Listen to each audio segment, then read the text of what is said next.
Let me tell you about a phone call I received last year that broke my heart. It was from a 71-year-old woman named Margaret.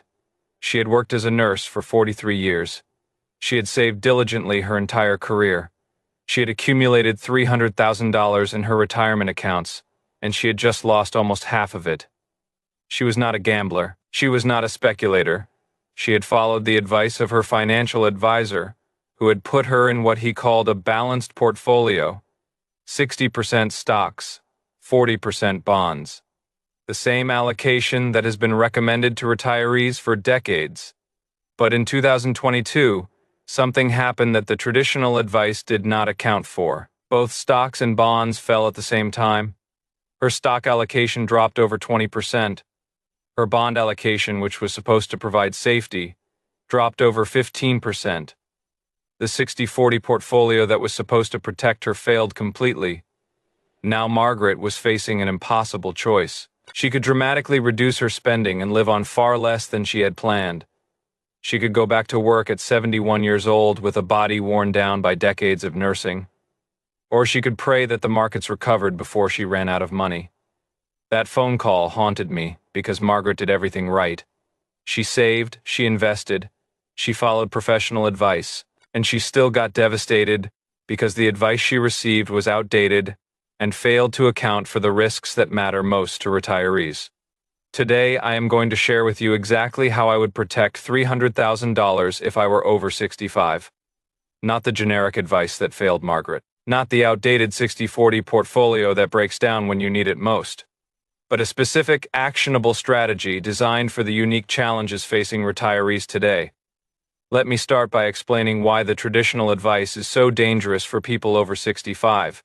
Because until you understand what can go wrong, you cannot appreciate why a different approach is necessary. The traditional retirement portfolio is built on one critical assumption: that stocks and bonds move in opposite directions.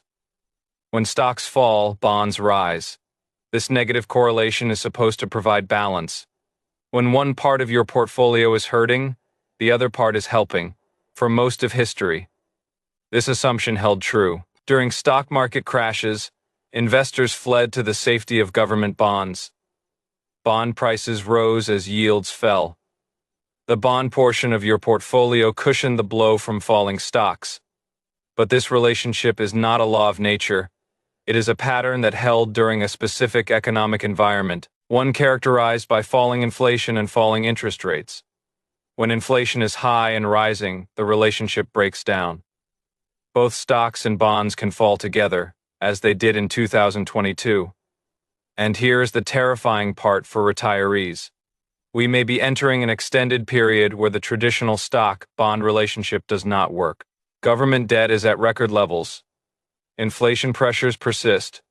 Interest rates may stay elevated for years. The negative correlation that protected previous generations of retirees may not protect you. This is not speculation. This is what actually happened. In 2022, a 60-40 portfolio lost over 16% for someone with $300,000. That was nearly $50,000 gone in a single year for a retiree depending on that money to live on. It was catastrophic. The second problem with traditional advice is that it ignores sequence of returns risk.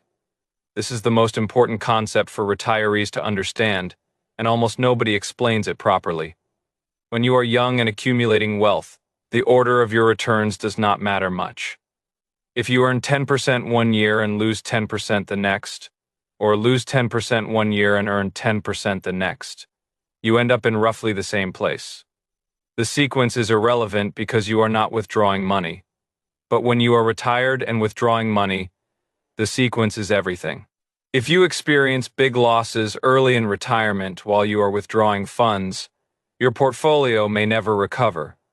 You are selling shares at low prices to fund your living expenses, which means you have fewer shares to benefit from the eventual recovery. Let me show you with numbers. Imagine two retirees who both start with $300,000 and both earn an average return of 7% over 20 years. But one experiences good returns early and bad returns late. The other experiences bad returns early and good returns late.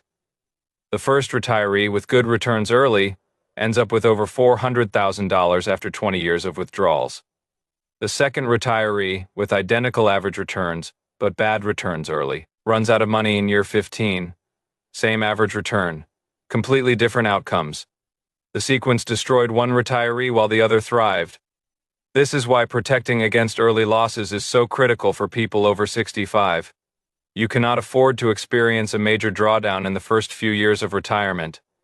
It is not about average returns. It is about avoiding the bad sequence that can destroy your financial security. The third problem with traditional advice is that it underestimates longevity. When the 60-40 portfolio was developed, average life expectancy was much shorter.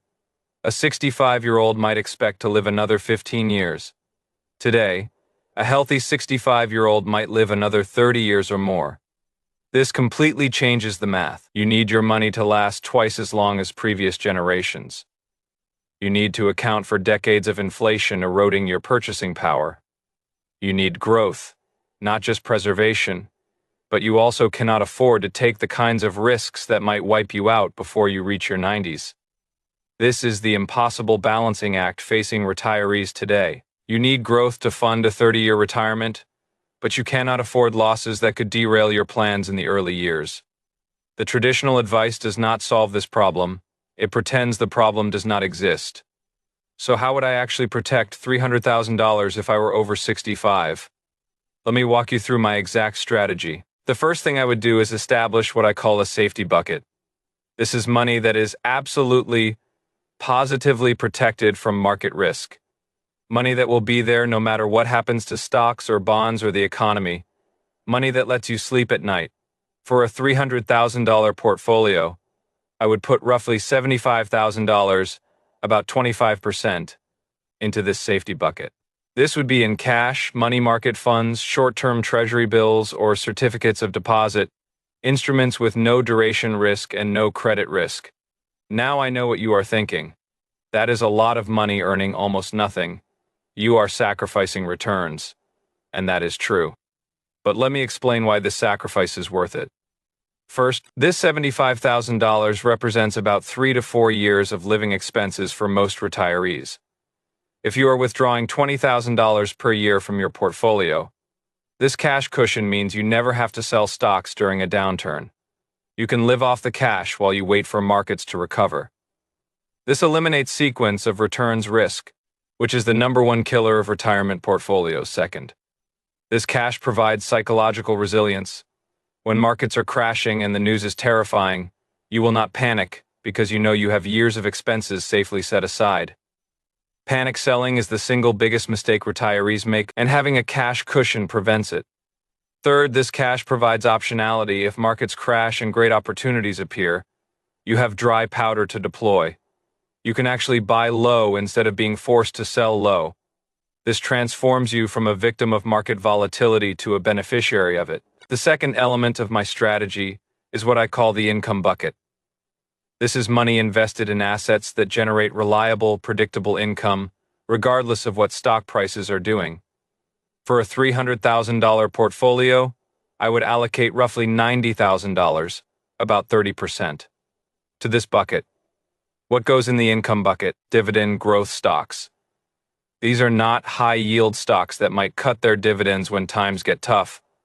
These are high-quality companies with decades of consecutive dividend increases. Companies whose dividends have survived every recession, every crisis, every market crash of the past 50 years.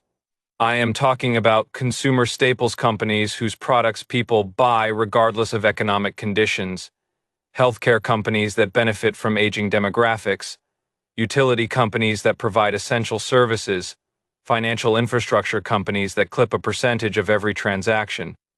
These companies typically yield 3 to 4%, which means your $90,000 allocation generates $2,700 to $3,600 per year in dividend income. But here is what makes them special. The dividends grow. A company that has increased its dividend every year for 50 years is likely to continue increasing it. Your income grows faster than inflation, protecting your purchasing power over time. And unlike bond interest, which is fixed, dividend income is tied to actual businesses that grow and adapt. When inflation rises, These companies can raise prices and maintain margins. Their dividends increase to match. You are protected against inflation in a way that bond investors are not. The third element of my strategy is what I call the growth bucket. This is money invested in high-quality businesses that can compound wealth over the long term. For a $300,000 portfolio, I would allocate roughly $90,000, about 30%, to this bucket. No, you might be surprised that I am recommending growth exposure for someone over 65. Does that not create too much risk? The answer is no. And here is why. Remember, a 65-year-old today might live another 30 years. That is a long investment horizon. Over 30 years, stocks have outperformed every other asset class in history. You need that growth to fund a multi-decade retirement and stay ahead of inflation. The key is that the growth bucket is protected by the safety bucket and the income bucket. You are not depending on growth stocks for near-term expenses. You have 3 to 4 years of cash and a stream of dividend income to cover your needs. The growth bucket can experience volatility without forcing you to sell at bad times. What goes in the growth bucket? High-quality businesses with strong competitive positions, excellent management, and reasonable valuations. Not speculative technology stocks trading at 100 times earnings, not meme stocks or cryptocurrency, solid businesses that will compound earnings at 10 to 15% annually for decades. I would look for businesses with pricing power that can thrive in inflationary environments. Businesses with low debt that can survive any economic condition. Businesses with global operations that provide diversification. Businesses that dominate their industries and are likely to still be dominating 30 years from now. The fourth and final element of my strategy is what I call the insurance bucket. This is a small allocation to assets that provide protection in extreme scenarios. For a $300,000 portfolio, I would allocate roughly $45,000, about 15%. To this bucket, what goes in the insurance bucket? Primarily gold and treasury inflation-protected securities, known as TIPS. Gold is insurance against currency crisis, hyperinflation, or loss of confidence in the financial system. I do not expect these scenarios, but the insurance is cheap relative to the protection it provides. A 5 to 10% allocation to gold provides meaningful protection in scenarios where everything else fails. TIPS are treasury bonds whose principal adjusts for inflation. They provide a guaranteed real return, regardless of how high inflation goes. In an environment where inflation could spike unexpectedly, TIPS provide a floor under your purchasing power that regular bonds do not. So let me summarize the allocation: 25% in the safety bucket, which is cash and short-term treasuries, 30% in the income bucket, which is dividend growth stocks, 30% in the growth bucket, which is high-quality growth businesses, and 15% in the insurance bucket, which is gold and TIPS. This allocation is more conservative than what I would recommend for a younger investor, but it is more aggressive than the traditional advice that puts retirees heavily into bonds.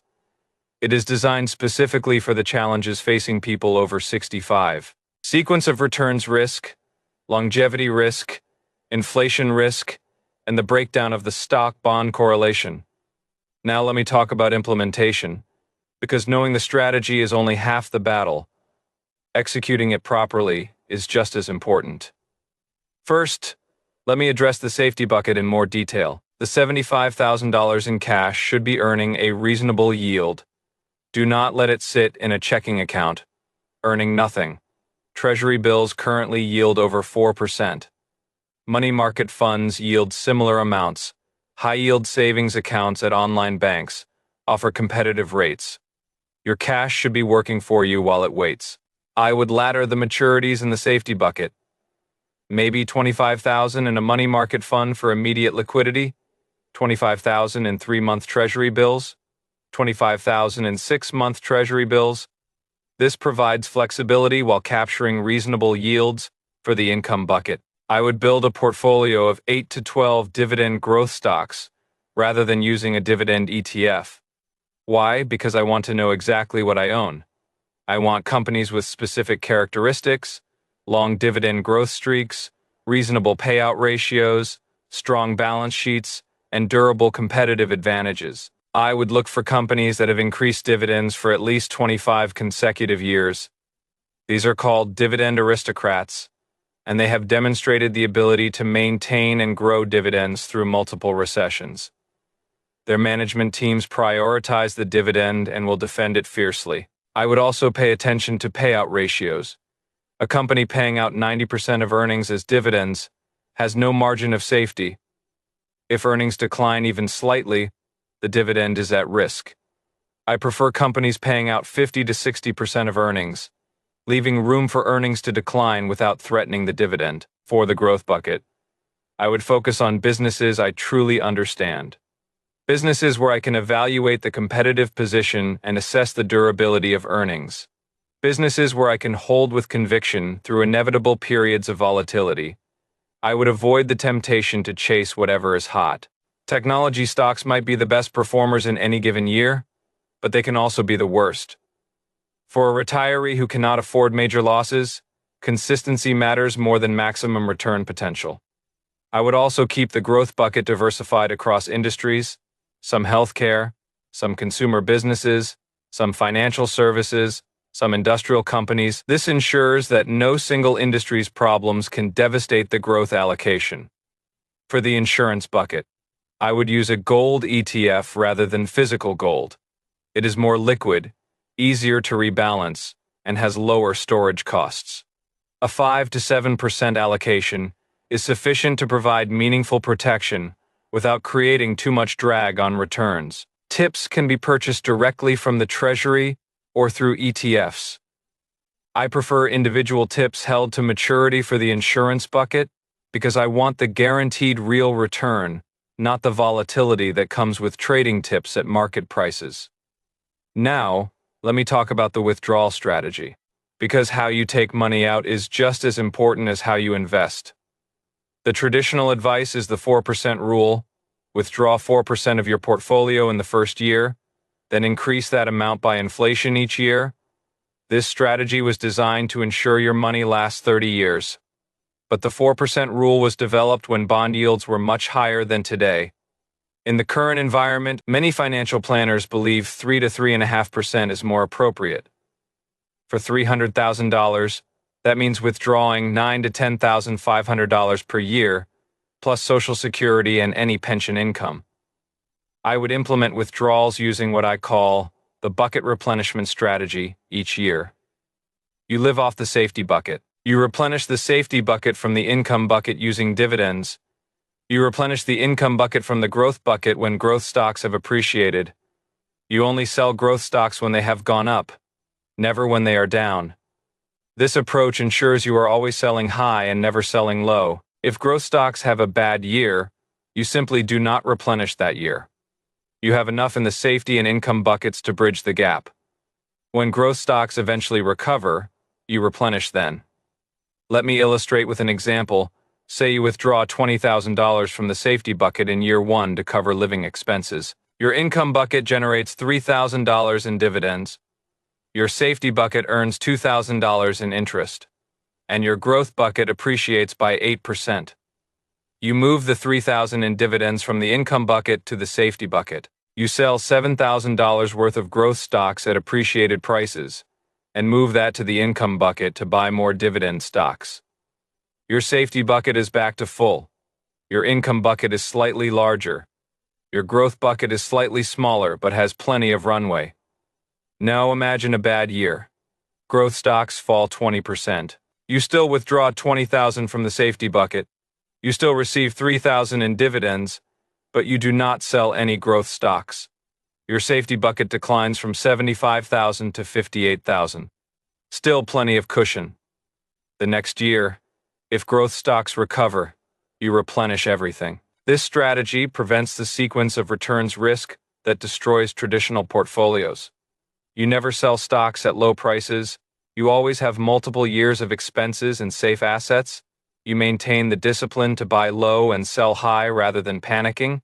Let me address some common concerns about this strategy. The first concern is that holding so much cash is too conservative. You are giving up returns. This is true in bull markets. but the cash serves a specific purpose, eliminating sequence of returns risk. The psychological and financial value of that protection far exceeds the foregone return in most scenarios. Think about it this way. If holding 25% cash costs you 2% per year in foregone returns, but prevents you from panic selling during a crash and locking in 30% losses, you have come out way ahead. The cash is not a drag on returns. It is insurance that pays off when you need it most. The second concern is that this strategy requires too much active management. You have to monitor 4 buckets, rebalance periodically, and make decisions about when to replenish. Is not it easier to just buy a target date fund and forget about it? Target date funds are fine for accumulation, but they are poorly designed for retirement. They use the same 60-40 allocation that failed in 2022. They do not account for sequence of returns risk. They do not provide the cash cushion that prevents panic selling. They are designed for simplicity, not for the specific challenges facing retirees. Yes, my strategy requires more involvement, but the involvement is modest. Once a year, you review your buckets and make replenishment decisions. You are not day trading. You are not constantly monitoring markets. You are making a few thoughtful decisions annually that could make the difference between a secure retirement and running out of money. The third concern is that this strategy will not keep up with inflation over 30 years. Without more growth exposure, will not purchasing power erode. Actually, this strategy is specifically designed to combat inflation. The dividend growth stocks increase their payments faster than inflation. The growth stocks compound wealth over time. The tips provide a floor under real returns, and the entire portfolio can be adjusted over time as circumstances change. Remember, you do not have to maintain the same allocation forever. If you are 75 and your portfolio has grown significantly, you might increase the safety bucket. If you are 85 and have more than enough, you might become even more conservative. The strategy adapts to your changing circumstances. Let me share a few more thoughts on implementation that can make a meaningful difference. First, consider the tax location of your investments. If you have both taxable accounts and tax-advantaged accounts like IRAs, place the most tax-inefficient investments in the tax-advantaged accounts. Bonds and tips generate ordinary income and belong in IRAs. Dividend stock are spontaneous tax-efficient and can go in taxable accounts. Growth stocks held for long-term capital gains can go anywhere. Second, consider automating your dividend reinvestment in the income bucket until you need the income. This allows the dividend stocks to compound more quickly. When you reach the point where you need the income for living expenses, turn off reinvestment and let the dividends flow to your safety bucket. Third, consider holding individual treasury bills rather than money market funds in your safety bucket. Treasury bill interest is exempt from state income tax in most states. For someone in a high-tax state, this can add meaningful after-tax return. Fourth, review your strategy at least annually, but do not overreact to short-term market movements. The goal is to maintain the bucket structure and replenish appropriately, not to time the market or chase performance. Discipline and consistency are more important than optimization.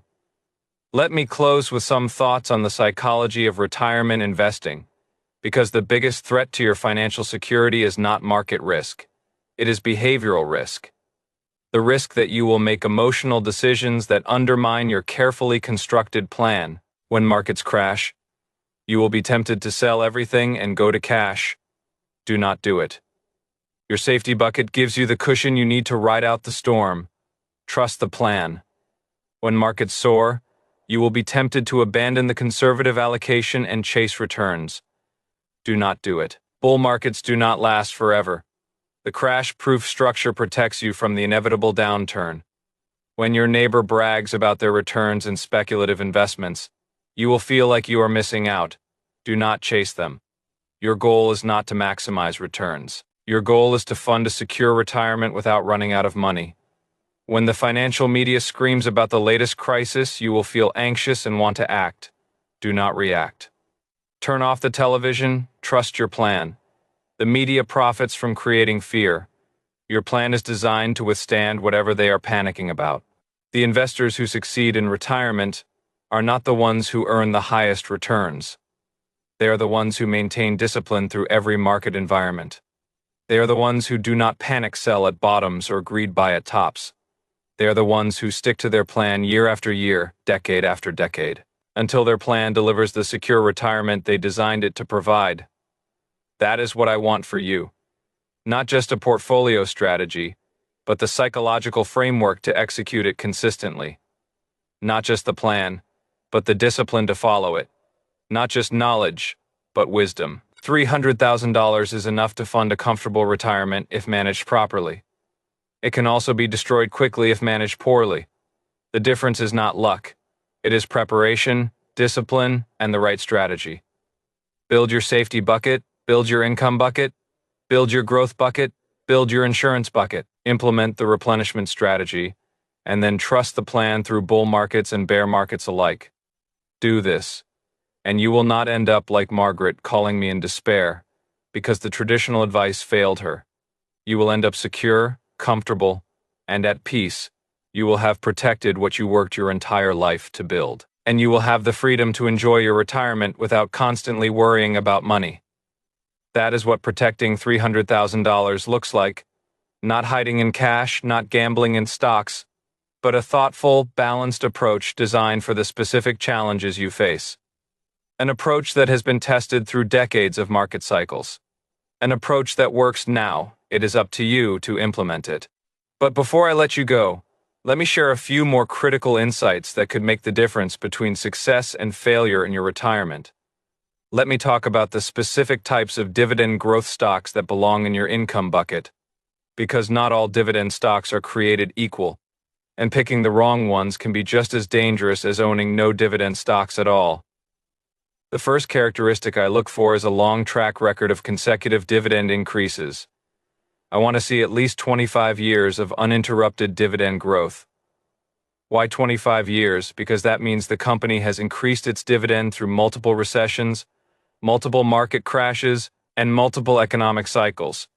They have demonstrated the commitment and the ability to maintain the dividend through the worst times.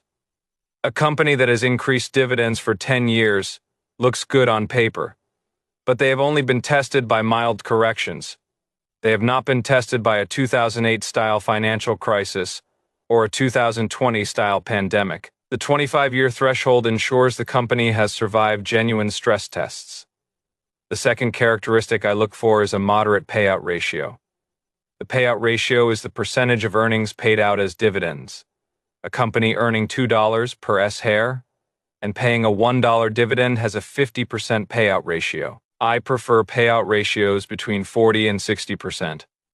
This provides a cushion. If earnings decline by 20% in a recession, the company can still maintain the dividend without paying out more than they earn.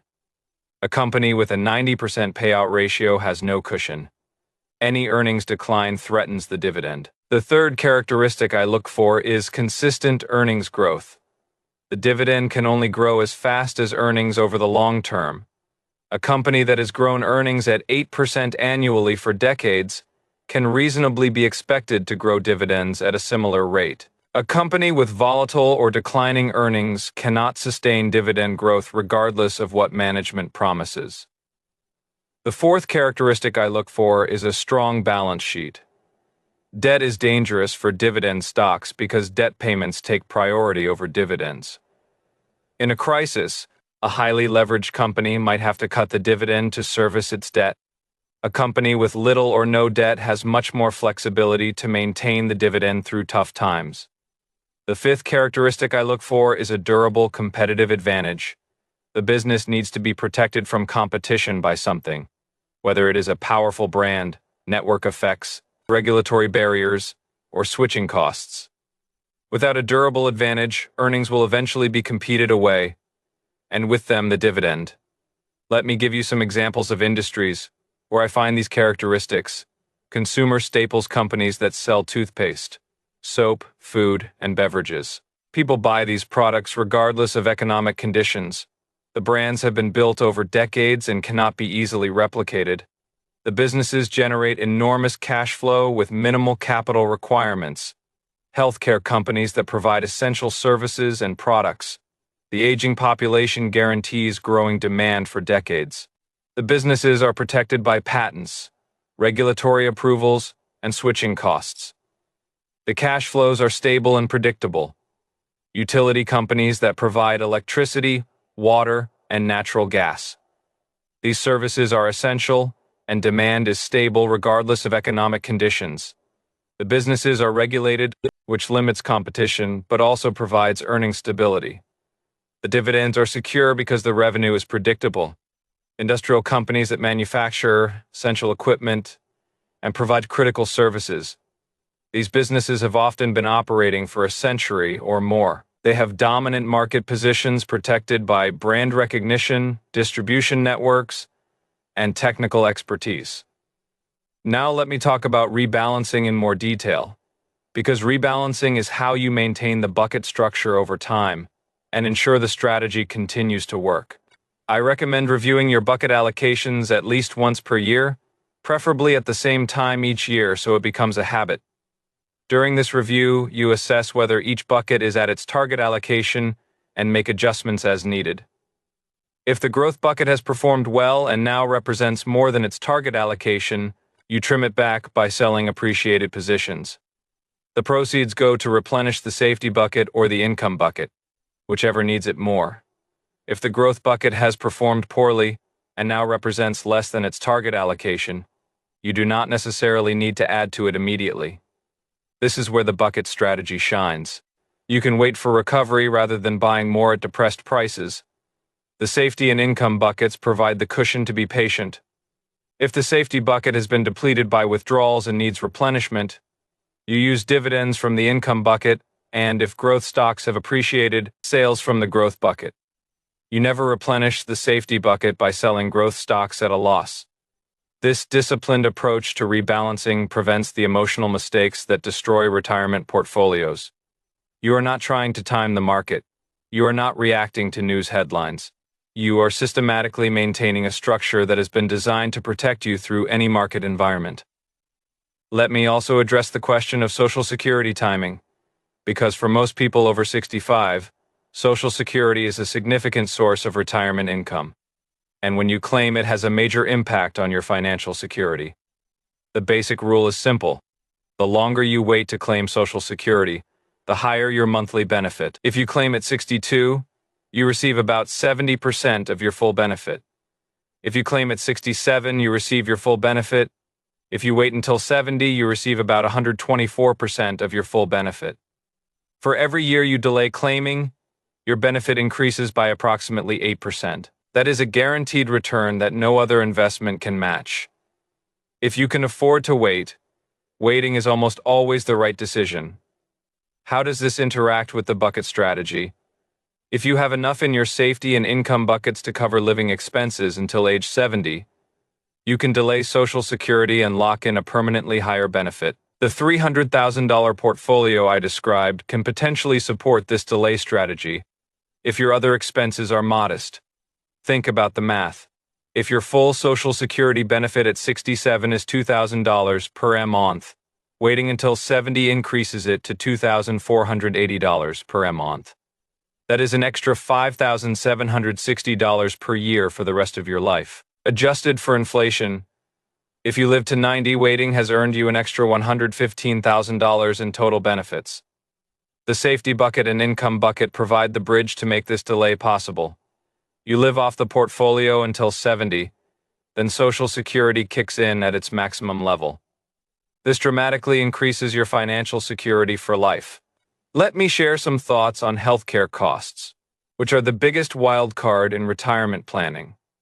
Healthcare expenses can vary enormously from person to person and are very difficult to predict. A healthy retiree might spend relatively little on healthcare. A retiree with chronic conditions might spend tens of thousands per year. The bucket strategy provides flexibility to handle healthcare variability. If you have a year with high healthcare costs, you can draw more from the safety bucket without disrupting the rest of the portfolio. If you have a healthy year, the safety bucket accumulates and provides more cushion for future needs. I would also recommend considering long-term care insurance if you do not already have it. Long-term care, nursing home care, in-home care, assisted living is the one expense that can truly bankrupt retirees. A nursing home can cost $10,000 per month or more. A few years of nursing home care can consume $300,000 entirely. Long-term care insurance is expensive, and it is not right for everyone. But if you have significant assets to protect and no children who can provide care, it is worth serious consideration. The peace of mind alone may be worth the premium. Finally, let me talk about legacy planning. For many retirees, leaving something to children or grandchildren is important. The bucket strategy is compatible with legacy goals, but it requires some thought. If leaving a legacy is a priority, you might consider holding the growth bucket in a taxable brokerage account rather than an IRA. When you pass away, your heirs receive a stepped-up cost basis on assets in taxable accounts.